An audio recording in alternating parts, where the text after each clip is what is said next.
बिस्मिल्लाहिर्रहमानिर्रहीम सल्लल्लाहु ताला अला मुहम्मद व अला आलिहि व सहबिहि व बारिक वसल्लम। स्टूडेंट्स, आज हम अपने एक बड़े ही अहम टॉपिक बिल्स ऑफ एक्सचेंज के अंदर अकोमोडेशन का जो टॉपिक है उसको डिस्कस करेंगे।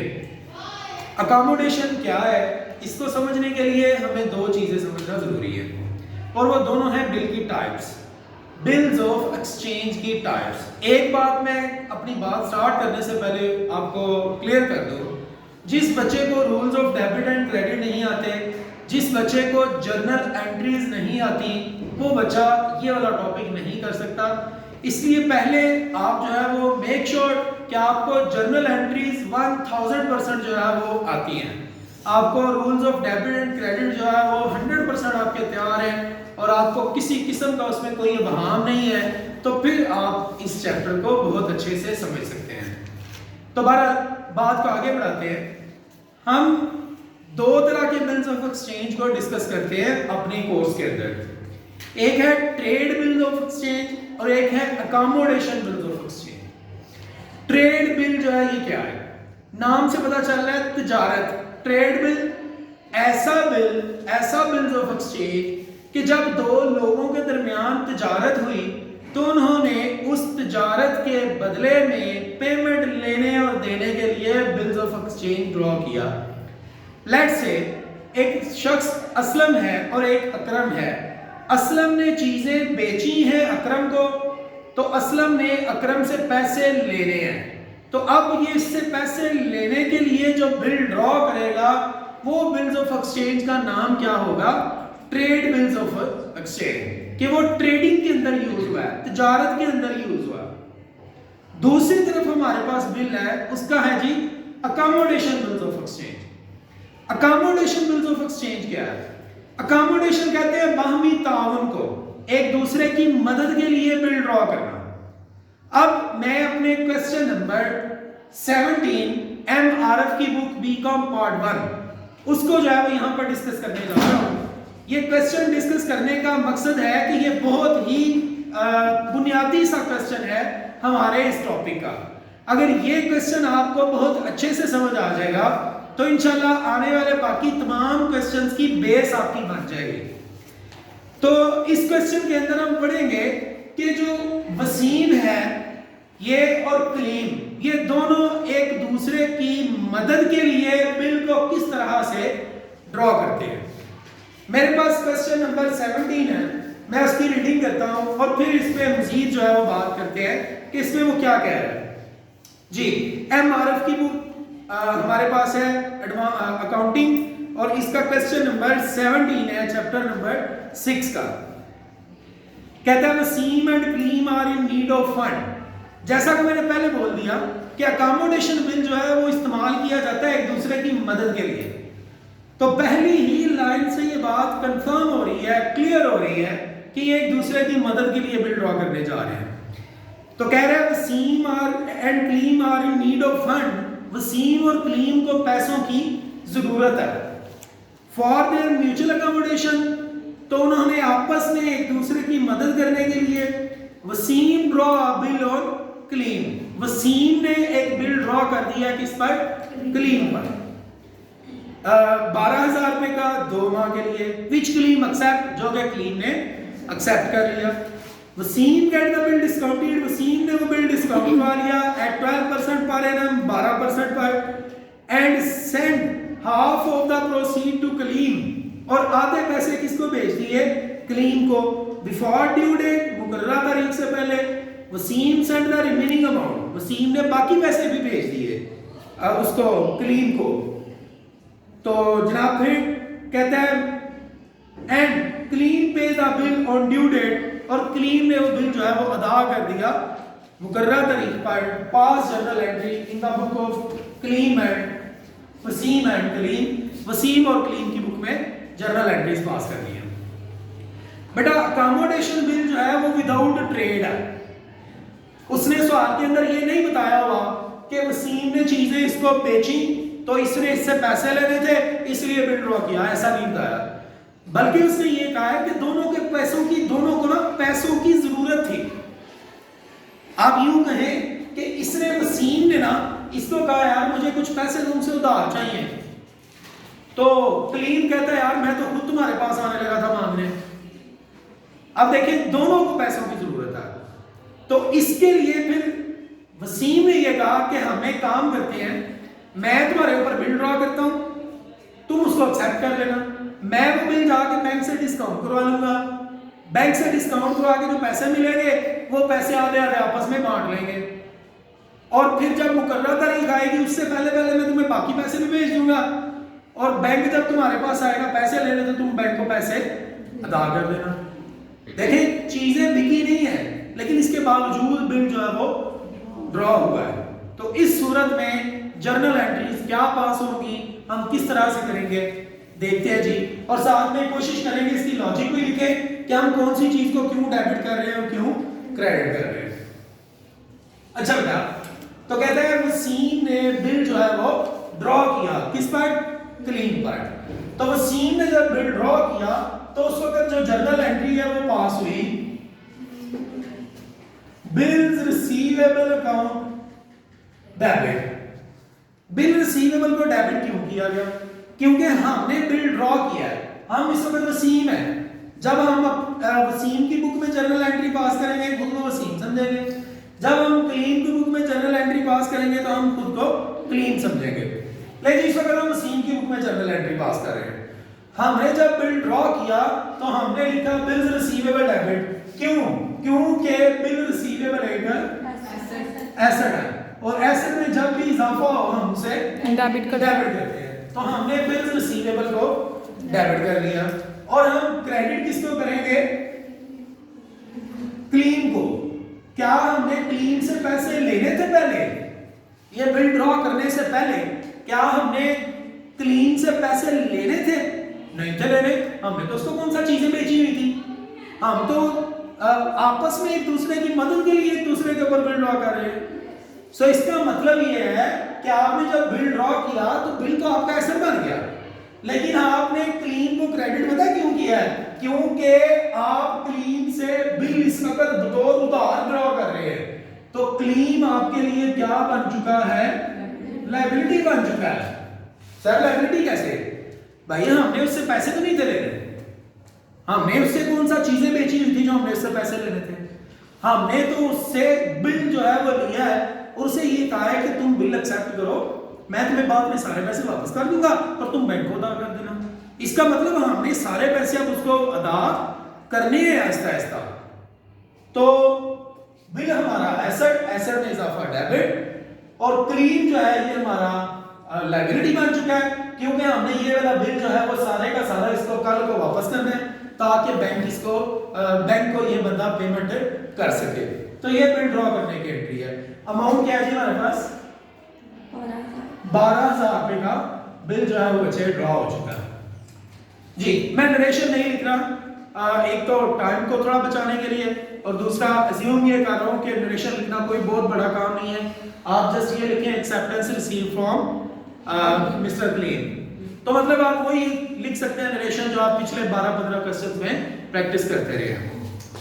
इस शख्स ने बिल एक्सेप्ट किया, जब इसने बिल एक्सेप्ट किया तो इसने जनरल एंट्री पास की, वसीम अकाउंट डेबिट और bill payable account credit. Spelling बेटा कंप्लीट लिखते हैं, बिल पेएबल ये शॉर्ट फॉर्म है, लेकिन आप लोग जब भी क्वेश्चन करें तो उसमें फुल स्पेलिंग लिखा करें। अच्छा जी, तो हमने वसीम को डेबिट क्यों किया, क्योंकि हमने बिल एक्सेप्ट किया है, तो बिल जो है वो तो अब हमने पे करना है बैंक को, तो बिल जो है वो तो हमारे लिए क्या है, लायबिलिटी, क्योंकि बिल पेबल है, लायबिलिटी का नहीं अदा करना होता। लेकिन हमने ये बिल की अमाउंट लेनी किससे है, कल को वसीम से लेंगे ना, कौन सा वसीम ने हमें चीजें बेची थी जो हमने उसे बिल देना था, तो वसीम इस वक्त हमारा एसेट बन चुका है। हमने वसीम को कहा भाई साहब आपने हमसे बिल लिया है, तो आपने जो है ये बिल की पेमेंट हमें देनी है ताकि हम कल को जो है वो अदा कर सके बैंक को, क्योंकि आपने ये बिल बैंक से डिस्काउंट करवा लेना। तो जनाब वसीम जो है ये इस वक्त हमारा एसेट है, एसेट में इजाफा हुआ डेबिट, और बिल पेबल जो है वो एक लायबिलिटी है, लायबिलिटी में इजाफा हुआ तो क्रेडिट। ये जो मैं ब्रैकेट में लिख रहा हूँ ब्लू कलर के साथ, ये आपकी याद दिलाने के लिए है, ये क्वेश्चन का हिस्सा नहीं है जी। वापस आए उसी की बुक में, बिल आपके पास था, बिल आपका एसेट था, आपको पैसों की क्योंकि अभी जरूरत है। वैसे जो बिल जो है ड्रॉ हुआ है, ये बिल ड्रॉ हुआ है कितने माह के लिए जी? 2 माह जी 2 माह के लिए। तो मतलब ये कि ये बिल की पेमेंट तो मिलनी है असल में 2 माह बाद, लेकिन इस शख्स ने जाके वसीम ने ये बिल कहां से डिस्काउंट करवा लिया? बैंक से। जब बिल बैंक से डिस्काउंट करवाया तो इसका मतलब ये होता है कि हमने बिल बैंक को देके तो उससे पेमेंट रिसीव कर ली। जब हमने उससे पेमेंट रिसीव की, उससे हमारे एसेट में इजाफा हुआ, बैंक हमारा एसेट आ गया, एसेट में इजाफा डेबिट। कुछ पैसे बैंक ने ज़ाहिर है हमें नहीं देने, डिस्काउंट के तौर पे डिस्काउंट एक्सपेंस में इजाफा डेबिट, और बिल जो है वो हम डिस्काउंट करवा चुके हैं। तो बिल पहले एसेट था लेकिन अब एसेट नहीं रहा, एसेट में कमी हुई तो क्रेडिट। जी बेटा इसकी जरा कैलकुलेशन कीजिएगा। 12,000 कितने परसेंट पर डिस्काउंट करवाया हमने? हमने 12% पर डिस्काउंट करवाया, और कितने माह का बिल है? 2 माह का। तो हमारे पास जो है वो जवाब क्या आ गया? 240 रुपए जो है वो हमारा डिस्काउंट है। तो बाकी बचे भाई 11,760 रुपए, ये बिल डिस्काउंट हो गया। इसकी भी साथ में एक्सप्लेनेशन जरा दे देते हैं कि ये बैंक जो है ये इस वक्त हमारा एसेट बन चुका है, एसेट में इजाफा हुआ डेबिट, बिल डिस्काउंट करवाने से हमारे अकाउंट में इजाफा हुआ। कुछ पैसे आपको नहीं मिले, ये आपका एक्सपेंस है, एक्सपेंस में इजाफा हुआ डेबिट। ये बिल जो है ये पहले आपका एसेट था लेकिन अब ये बिल आपका एसेट नहीं रहा, एसेट में कमी हुई तो क्रेडिट। इस शख्स ने इसकी कोई एंट्री पास नहीं करनी क्योंकि इसका कोई इससे ताल्लुक नहीं है। बिल डिस्काउंट करवाया किसने है? वसीम ने, और बैंक से करवाया है, क्लीन फिलहाल एंट्री पास नहीं करेगा। लेकिन जब वसीम ने बिल ड्रॉ किया था उस पर तो तय ये हुआ था कि दोनों हाफ हाफ पैसे आपस में बांट लेंगे। तो अब बिल डिस्काउंट हो चुका है, तो डिस्काउंट होने के बाद अब हाफ पैसे ये इसको दे देगा, हाफ अभी दे देगा और हाफ उस वक्त दे देगा जब ड्यू डेट आएगी। तो फिर ये बंदा बिल की पेमेंट कर देगा सारी। ले जनाब इसने अब हाफ पैसे किसको दिए? क्लीन को। जब इसने हाफ पैसे क्लीन को दिए तो जर्नल एंट्री जो पास हुई वो देखिएगा, क्लीन को डेबिट किया जाएगा। क्यों जी? क्लीन को क्यों डेबिट किया जाएगा? तो उसका जवाब ये है क्लीन पहले आपके लिए 12,000 रुपए से लायबिलिटी था, तो अब जब आप उसे कुछ पैसे दे देंगे तो आपकी लायबिलिटी में कमी हो जाएगी। तो लायबिलिटी में जब कमी हो तो डेबिट करते हैं। आपने उसको हाफ पेमेंट की तो आपके बैंक में कमी हो गई, बैंक आपका एसेट था, हाफ से अब आपके एसेट में कमी हो गई। और इसी तरह आप हाफ डिस्काउंट भी उसके साथ शेयर करेंगे, क्योंकि जब बिल डिस्काउंट करवाया जा रहा है तो वो डिस्काउंट करवाने पर जो एक्सपेंस हो रहा है वो सारे का सारा एक्सपेंस ये बंदा बर्दाश्त नहीं करेगा, क्योंकि सारे पैसे कौन सा इसी ने रख लिए हैं, ये हाफ पैसे इसको दे रहे हैं, सो हाफ डिस्काउंट भी इसको बर्दाश्त करना पड़ेगा। तो जब हमने उसको हाफ पेमेंट की तो बैंक का हाफ करें तो कितना होता है? 5,880। डिस्काउंट का हाफ करें तो क्लीन को टोटल हमने 6,000 रुपए से डेबिट कर दिया, क्योंकि वो आपकी 12,000 से लायबिलिटी था। तो अब आपकी लायबिलिटी में कमी हो चुकी है, लायबिलिटी में कमी हो तो हम उसे डेबिट करते हैं। बैंक आपका एसेट था, आपके एसेट में भी कमी हुई तो आपने उसे क्रेडिट कर दिया, और डिस्काउंट आपका एक्सपेंस था तो आपके एक्सपेंस में भी कमी हुई तो आपने उसे भी क्रेडिट कर दिया। Story clear? अब इस बंदे को पेमेंट मिली है, जब इसको पेमेंट मिली तो इसने जर्नल एंट्री पास की कि मेरे पास बैंक आया है, बैंक में मेरे अकाउंट में इजाफा हो गया, क्योंकि हाफ प्रोसीड इसको शेयर की जा रही है। तो इसको बैंक मिला, बैंक से कितने पैसे मिले? 5,880 रुपए इसके बैंक में इजाफा हो गया। बैंक इसका एसेट में इजाफा डेबिट। इसको साथ में डिस्काउंट भी जो है वो मिला, तो डिस्काउंट इसके लिए एक्सपेंस है, एक्सपेंस में इजाफा डेबिट, क्योंकि अगर ये पैसे ले रहा है हाफ तो इसको हाफ डिस्काउंट भी शेयर करना पड़ेगा। और इसको ये पेमेंट कहां से मिली है? वसीम की तरफ से, तो ये वसीम को क्रेडिट करेगा। क्यों क्रेडिट करेगा जी? क्योंकि अगर आप ऊपर वाली जर्नल एंट्री में नजर दौड़ाएं तो वसीम आपके लिए क्या था, एसेट था, क्योंकि आपने उसको 12,000 का बिल एक्सेप्ट किया हुआ, उससे वो पैसे लेने हैं, तो उसने आपको 12,000 में से 6,000 रुपया जो है वो ओके कर दिया है, तो आपके एसेट में कमी हो गई है। और दूसरी तरफ बैंक जो है वो इस वक्त आपका एसेट बन चुका है, एसेट में इजाफा हो गया, और डिस्काउंट जो है ये आपका एक्सपेंस में इजाफा हो गया। या आपने हाफ प्रोसीड से ले ली, इसकी ड्यूरेशन लिखी जाएगी half proceed share to Mr Kaleem, half proceed हमने उसके साथ शेयर कर दी, और ये लिखेगा half proceed receive from Mr Kaleem, Waseem, half proceed इसने वसीम से रिसीव कर ली। उसके बाद ड्यू डेट आने वाली है, हमने उसे बाकी पैसे भी भेज दिए। जब हमने उसे बाकी पैसे भी भेजे, हम उसे ऑलरेडी कितने पैसे दे चुके हैं, 6,000। यहाँ देखें क्लेम आपकी लायबिलिटी 12 से था, आपने उसको 6,000 से डेबिट कर दिया क्योंकि आपकी लायबिलिटी में मजीद पैसे आपने उसको कितने देने हैं, 6,000 मजीद देना है। जब आप मजीद उसको 6,000 रुपया दे देंगी तो क्लेम जो आपके लिए लायबिलिटी था वंस अगेन आपकी लायबिलिटी में कमी हो जाएगी, लायबिलिटी में कमी होगी तो हम उसे डेबिट करेंगे, और हमने उसको हाफ प्रोसीड बाकी पैसे भी भेज दिए हैं, तो बाकी पैसे जब हमने भेजे तो हम बैंक को भी क्रेडिट कर सकते हैं और कैश को भी क्रेडिट कर सकते हैं, तो मैं बैंक को ही क्रेडिट कर देता हूँ। 6,000 रुपया जो बाकी रहता था वो भी हमने उसे सारा भेज दिया। इसको चले यहाँ जरा लिख लेते हैं। यहाँ देखें कि वसीम आपकी लायबिलिटी 12 से था, आपने उसे क्रेडिट किया हुआ था, फिर आपने क्लीन को, और फिर आपने क्लीन को जो है वो डेबिट कर दिया 6,000 से, इसका मतलब 6,000 से अभी भी वो क्रेडिट है, आपने उसे बाकी 6,000 रुपए दे दिया, तो आपकी लायबिलिटी मुकम्मल तौर पर खत्म हो गई। लायबिलिटी में कमी हो तो हम उसे डेबिट करते हैं। बेटा जब हमने बिल ड्रॉ किया था तो हम कह रहे थे कि बिल एसेट है, लेकिन क्लीन को ही बिल के पैसे सारे देने हैं हमने से पैसे तो नहीं थे ना लेने, ना उसे हमने चीजें बेची थी। तो जब हमने उसे 6,000 रुपया दे दिया था तो हमने उसे डेबिट किया था, जब बाकी 6,000 है वो भी हम उसे दे चुके हैं।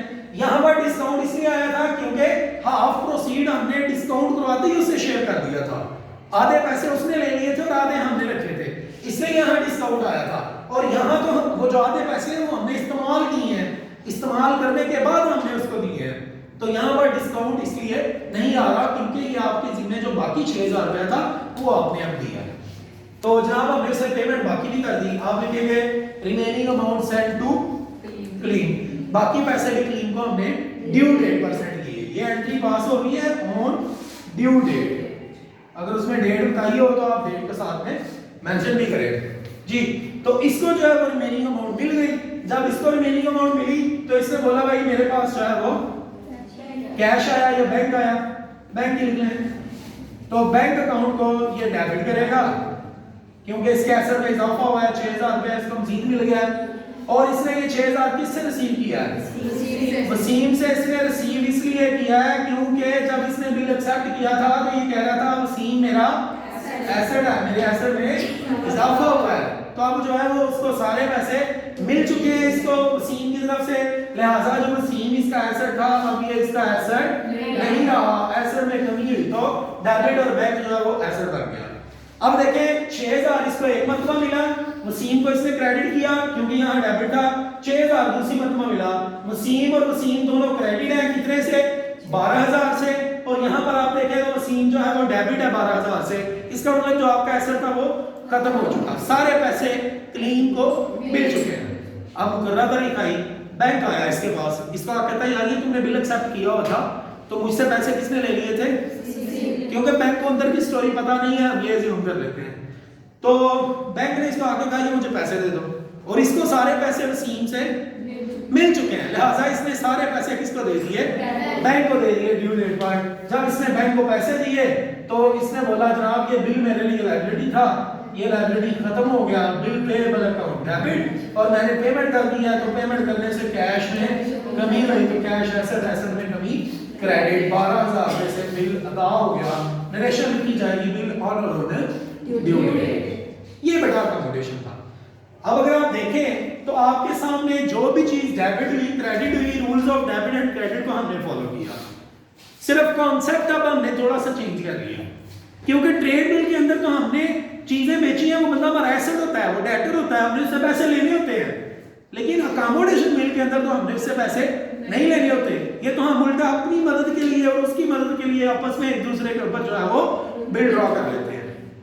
तो ये कुछ बेसिक बातें हैं, आप इनको एक मरतबा फिर से अच्छे से सुने। अगर आपको कोई प्रॉब्लम है आप जरूर मेरे साथ शेयर करें, और इसके अलावा अगर आपको ये चैप्टर नहीं आता तो आप सबसे पहले जर्नल को सीखें। जर्नल सीखने के बाद आप बिल्स ऑफ एक्सचेंज के इंट्रोडक्शन की वीडियो है उसको देखें, उसके बाद basic journal entries of bills of exchange आप वो वाला सीखें। उसके बाद जो है ये अकोमोडेशन की बारी आएगी, और अकोमोडेशन बिल जो है ये टॉपिक आपके यूनिवर्सिटी के पेपर के पॉइंट ऑफ व्यू से ज्यादा इंपॉर्टेंट है। आप मजीद कॉन्सेप्ट्स को सीखने के लिए आफ्ताब अत्तारी ऑफिशियल के साथ जुड़ रहे हैं। Thank you.